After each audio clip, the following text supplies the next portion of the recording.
Donc notre objet dynamique. Donc là en fait on a un gros avantage, c'est que nous avons travaillé la texture lumière-ombre sur des calques séparés. Il me reste donc, si j'appuie sur Alt et que je clique sur l'œil, mon objet seul, avec mon filtre de dispersion ici, et je peux, en double-cliquant ici, donc pour isoler un calque, vous maintenez Alt, vous cliquez sur l'œil, vous maintenez Alt et vous recliquez sur l'œil pour tout réafficher. Donc je peux maintenant rentrer en double-cliquant dans mon objet dynamique qui à la base est un rond circulaire, donc un rond parfait. Je peux maintenant changer ce rond et tout va se mettre à jour avec la bonne dispersion, la bonne déformation, les bonnes lumières et les bonnes ombres.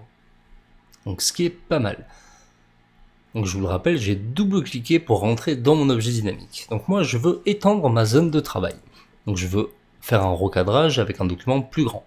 Donc attention, donc touche du clavier, raccourci clavier C, ou vous l'avez ici, outil recadrage. Donc c'est comme crop en anglais qui signifie recadrage. Si j'augmente comme ceci mon document, que j'appuie sur entrée, je dois sauvegarder mon objet dynamique pour qu'il se mette à jour dans mon document, donc commande S, et que je retourne dans mon rendu, je vois que mon rond s'est décalé, ce qui est tout à fait normal car il recentre ma zone tout le temps. Donc quand je veux augmenter la taille de mon document, je le fais de manière centrale.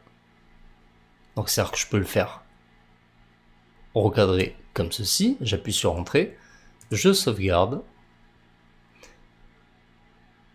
et vu qu'il y a autant en haut qu'en bas, il compense, il se recentre et il reste à la même position. Donc ça c'est très important. Donc je vais, voilà, comme ceci, prendre mes poignées. Pour prendre une poignée et l'augmenter de manière centrée, je maintiens la touche Alt en même temps. Voilà. Donc là, boum. Et je vais réduire un petit peu ça, car mon document est un peu plus petit de l'autre côté. J'appuie sur Entrée, je sauvegarde, et j'ai mon rond qui n'a pas bougé, c'est parfait. Dans cet objet dynamique, j'ai simplement un calque avec mon rond objet. Donc je crée un nouveau calque, je vais le renommer, objet 2. Et j'appuie sur Entrée. Je peux enlever l'œil de mon calque objet, je me mets sur mon calque objet 2, et je peux maintenant faire autre chose.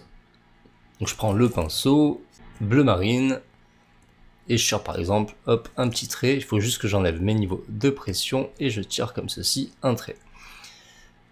Commande S pour sauvegarder mon objet dynamique, je retourne sur mon rendu et tout s'est mis à jour. Donc là, il n'y a qu'un problème, c'est que du coup, je vais appliquer une couleur sur mes lumières. Donc pour faciliter la chose, je vais replacer mes lumières en blanc.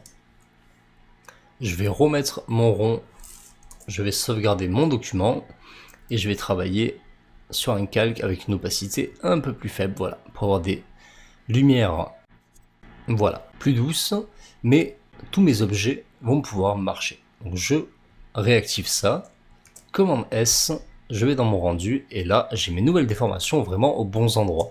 Donc là j'ai ma lumière, donc ça monte, ça redescend, ça monte, et je vais pouvoir jouer comme ceci. Donc allez, c'est parti, on va se faire un petit drapeau, donc drapeau de votre choix. Moi je vais faire un drapeau bleu, blanc, rouge pour l'exemple. Donc vous pouvez utiliser des calques de forme directement. Donc c'est ce que je vais faire, calque rectangle, outil rectangle, fond, je vais aller choisir ma couleur, donc je clique sur la couleur, je vais prendre un bleu un peu plus bleu, et je vais ici enlever le contour, donc je clique sur contour et j'enlève le contour. Voilà, et je vais venir tirer un bleu.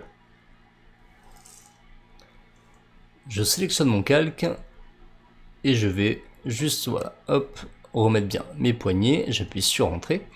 Je vais dupliquer ce calque du coup encore deux fois, une fois, touche V pour activer ici l'outil de déplacement et je vais pouvoir grâce à mes hop, repères commentés, aimanter mon deuxième à la bonne zone.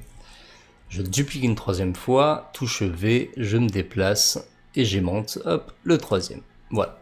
Donc je vais prendre maintenant mes trois bandes, mes trois calques en même temps, donc je sélectionne le premier, je maintiens la touche Shift enfoncée pour sélectionner le dernier, donc tout prendre.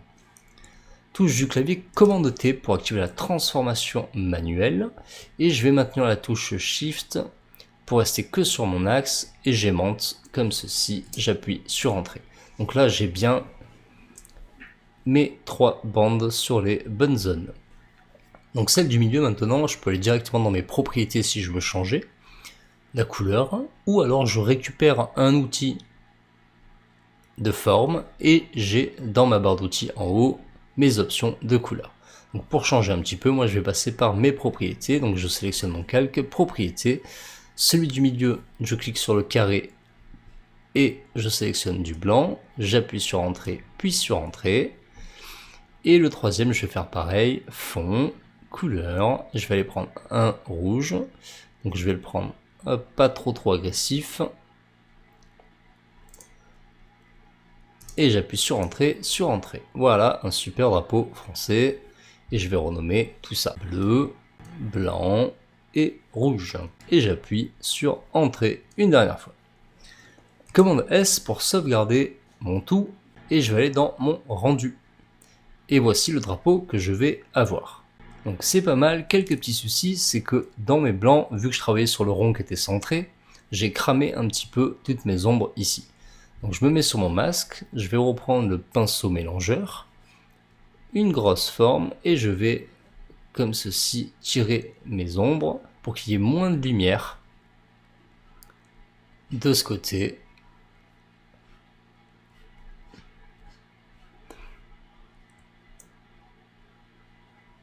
Ok. Et je peux adoucir maintenant un petit peu mes lumières. Donc dernière chose, mon objet en fait est beaucoup plus grand, ma zone est beaucoup plus grande que la taille de mon rendu. Donc là, pas de souci, je prends mes 3, commande T, et je vais tout simplement les réduire un petit peu pour voir où j'atterris. Donc là, je suis pas mal. Donc j'ai bien ma texture, j'ai bien ma déformation sur mon drapeau et j'ai bien mes ombres et mes lumières. Donc sans mes ombres, lumières et textures, avec et sans ma dispersion. Donc on passe quand même d'un drapeau très plat à quelque chose de beaucoup plus réaliste. Donc je peux encore une fois ajuster à la main tout ça. Donc je vous montre un dernier exemple rapide. Je me mets sur mon masque lumière. Je vais prendre mon outil densité plus, donc ce qui va me permettre en fait de foncer mes tons. Je me mets en ton moyen pour prendre une moyenne et je vais directement travailler sur mon drapeau. Donc je vais passer un petit coup comme ceci, hop, pour enlever un peu de lumière là, hop, et dévoiler un peu plus la couleur de mon drapeau. De ce côté, pareil, donc je sais pas si c'est flagrant avec la compression, c'est assez subtil, voilà, j'enlève un peu de la lumière. Il y en a un petit peu trop, je trouve, sur ces plis. Et je vais passer maintenant en ton clair pour baisser aussi un peu mes tons clairs doucement.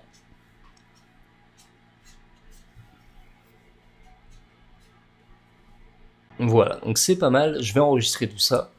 Commande S. Et c'est fini pour cette étape. On va pouvoir passer à la suite.